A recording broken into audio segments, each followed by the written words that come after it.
Welcome everyone. Today is November 16. It is 12:05 p.m. We are convening today to canvass the election, and I will turn the time now over to you, Summer. Thank you. Thanks for everyone zooming in. Just double check and make sure. Okay, good. My YouTube isn't going to be up. So it's been an interesting morning so far today. I do have Mark and Nikki with Utah County joining us, and I believe Roseanne was in with them also. We have had some fun so far today. So I don't usually share my screen, so we're going to try this real quick and see if we can get some results for you. Hold tight. Close this. I got to move some things around. November is a good time for remodeling. Okay, can you all see my screen? Can you see 2021 general election statistics? Yes, thank you. Okay, this is very awkward, and I'm sorry for anyone that has to share their screen. It is bizarre. Anyway, so in going through, these are the election statistics for our ranked choice voting election that was held on November 2nd. What's interesting with this information, so we had 3,249 eligible voters, which was actually up from our 2019 election. There were a total of 1,856 ballots that were counted. You can see the statistics in here as far as ballots that were not accepted, people that voted in person, emergency ballots. So can we pause for just a second? There was a question at our last council meeting that was wondering about valid ballots. I actually received a question from Ronnie, and I'm gonna stop share. Well, no, I'll keep that up. So one of the questions that Ronnie had asked was, do we know how many ballots could not be counted in this past election due to confusion regarding ranked choice voting, ballots filled out wrong? So Nikki and Mark with Utah County have provided us with this other document, which is very lovely, that shows the overvotes and undervotes that happened in each of the rounds for ranked choice voting. I can't attribute this to a ranked choice voting confusion because there are overvotes and undervotes in every election. So I don't want to say that this was any confusion for ranked choice voting because this does happen in standard elections. And then her second question was related to this: if they messed up on one line and voted for, say, two people or didn't vote for anyone, if the other lines were counted, and if they overvoted or undervoted in any of the, what am I trying to say here? In any of the choices, it would exhaust the ballot at that choice. So if you look, most people did have a first choice vote for mayor, but if they didn't check a second choice vote, then the rest of their ballot was exhausted for the mayoral race. Their votes were still counted for the city council race, unless that is where they had the issue or if they overvoted or undervoted. And this information will be posted on our website. We just got this put together. They were awesome in getting this to us. And this one has the council overvotes and undervotes. And then can you please explain? So an undervote means that they didn't rank like a second, third, or fourth? Exactly, yeah. So like if somebody said, I only have two candidates I like, I'm not voting for anybody else, I'm only doing a first choice and a second choice, then they exhausted their ballot, so they didn't have a third through sixth vote, and so that would be an undervote in that round. So if they stopped in the third round, that's an undervote in the third round. So when we see unders for first, it means maybe somebody voted for mayor and then didn't vote for council? It would be that they voted for a first choice in mayor and didn't vote for anything else in mayor. So the two races are separate. So the undervotes in mayor, it would just exhaust the ballot for that mayoral race. It wouldn't exhaust the ballot for the council race. So then this council over and unders that's on our screen, unders Correct. First, that number 24 means 24 ballots did not vote for a council member. First, yeah. Wow. Okay. So those are just some interesting statistics, and I will, like I said, I'll get this posted on our website as soon as we're done with this meeting. But it does also, Nikki and Mark broke it down, as you can see, by precinct and by the candidate, their first choice vote, second choice vote. They did an awesome job with this spreadsheet. Thank you, Nikki and Mark. You guys are awesome.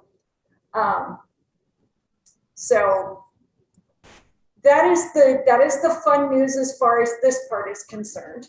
So I'm going to stop sharing my screen for a minute, just because it's hard to see everybody. Does weird things.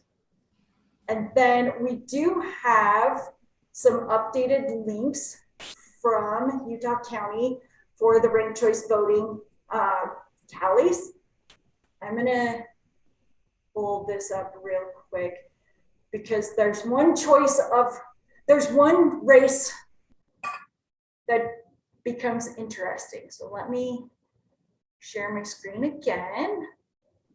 And I think we've all been curious about that one race, and it's for a seat for the city council. Okay, correct? you guys see the Yep, Jason, we see Josie? the ranked choice vote, Moab City Council, Tuesday, November 2nd. Yes. So we will be having a recount on December 7th.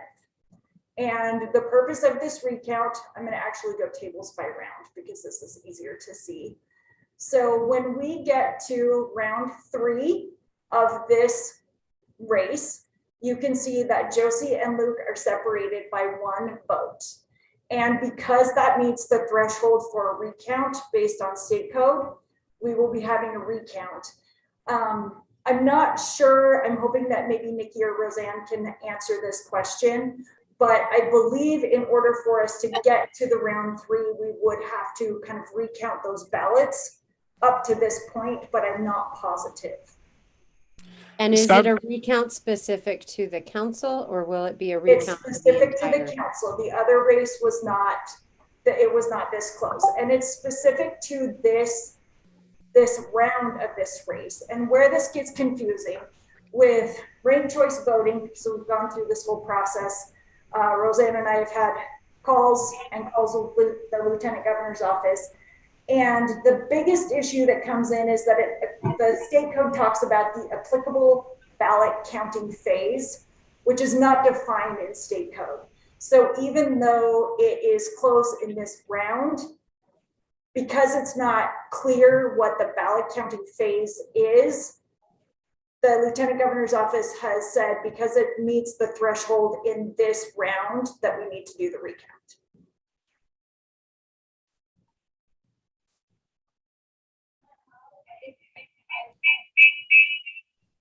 Can I ask a question?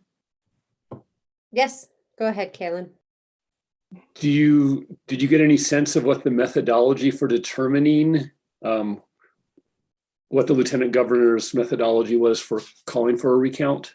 Yeah, it's actually very specific in state code, and it talks about the total number of voters who cast a valid vote counted in that ballot counting phase and the recount threshold. And there's a formula. I don't have the actual formula in front of me, but the state code is pretty specific because it talks about like a quarter of a percent, which becomes that threshold.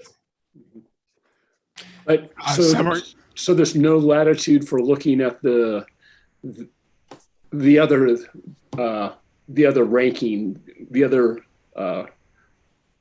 ballot as a whole, and whether or not it'll actually change the outcome.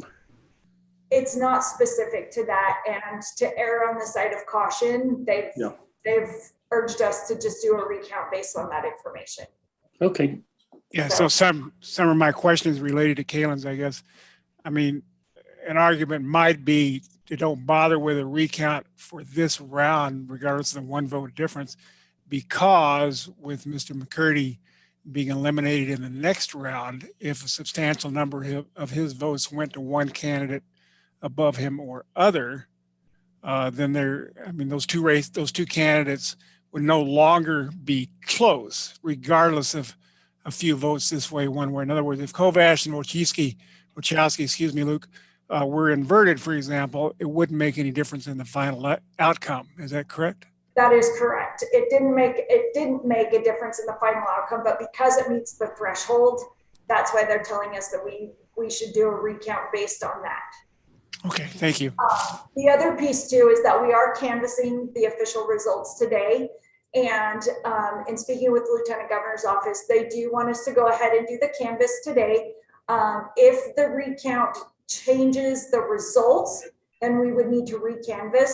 But if the recount just changes kind of some numbers around, but it doesn't change the overall results, we're good with the canvass for today.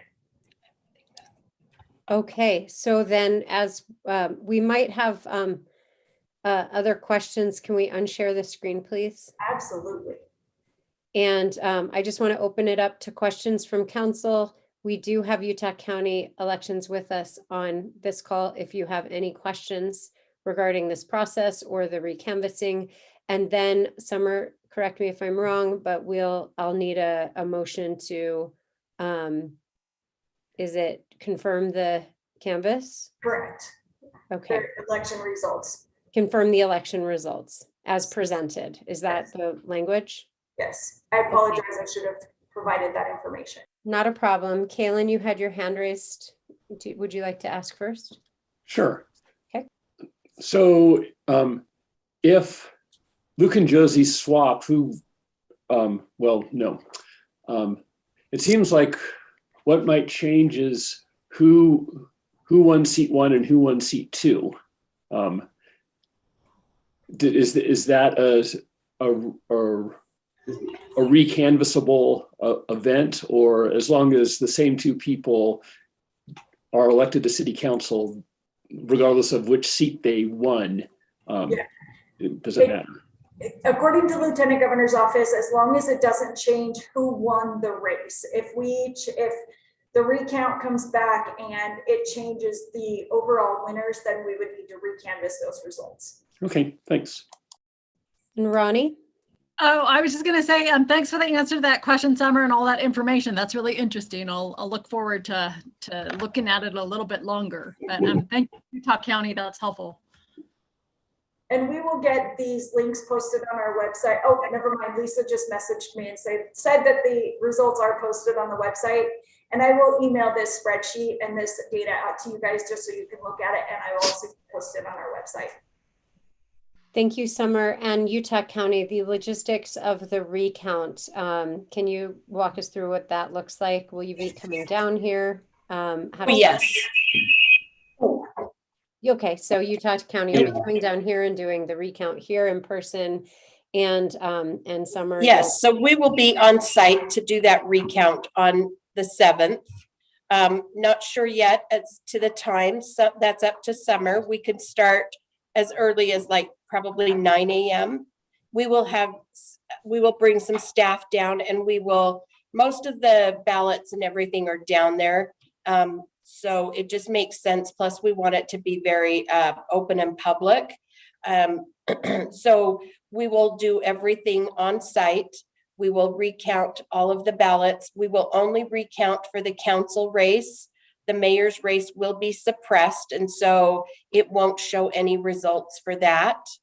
And I'm hoping that we'll have a representative from the Lieutenant Governor's office there as well.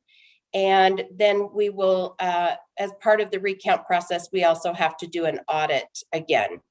So we will do that at the same time. Okay, thank you. And before anyone else asks what I think might be a burning question,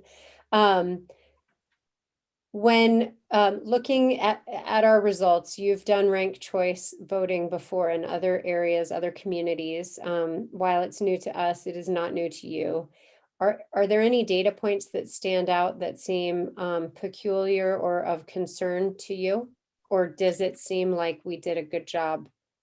No, everything looks normal, and I think everything is fine. I haven't ever seen, now I don't have a lot of experience with ranked choice voting, but the fact that one round came in a vote apart was very interesting. I've done a lot of recounts in my time. This will be the first with ranked choice voting.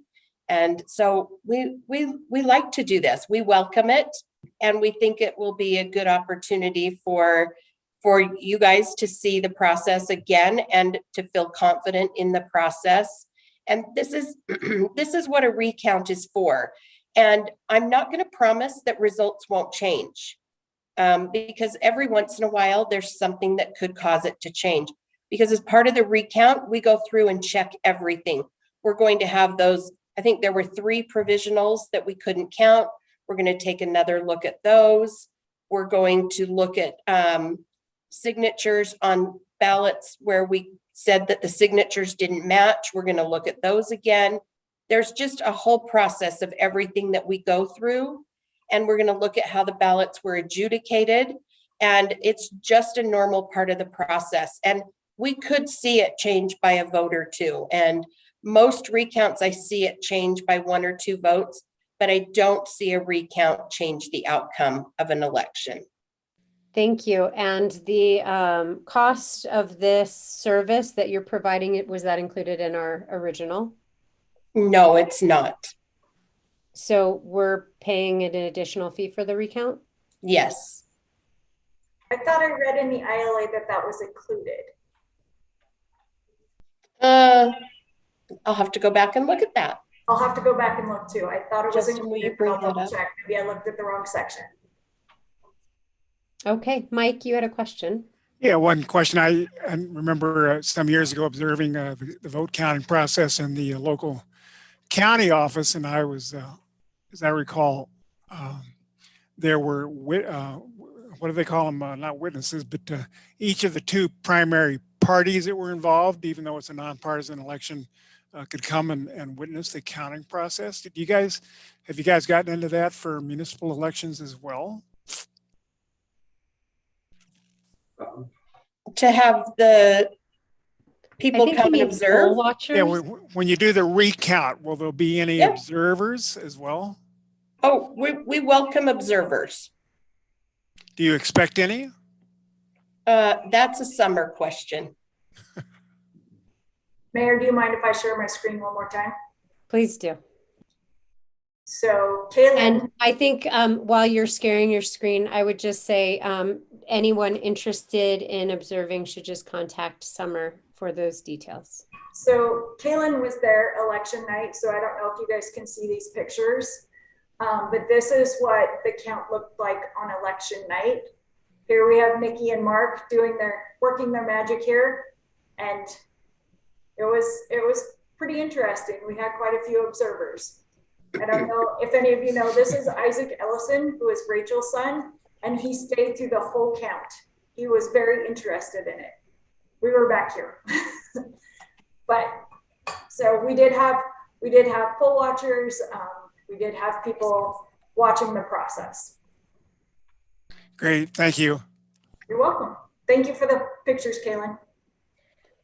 And Any final- I think just to clarify, we will also arrange things a little bit different for the recount. We realized that wasn't the most ideal situation to have all of those people hovering over Nikki and Mark.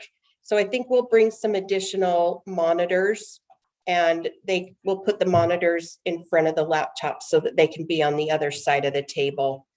So it's hard to work with people breathing over your shoulder, but we want to make it transparent, and we also want to keep it safe. I can only imagine how They tense did that a moment great was. job. I can't even type when someone looks over my shoulder, so they did an awesome job. Okay, well, unless there are any other questions, I would entertain a motion. I can make a motion that we accept the results of the 2021 Moab City elections. Thank you, Tony. Is there a second? Second. Thank you, Kaylin. Any further discussion?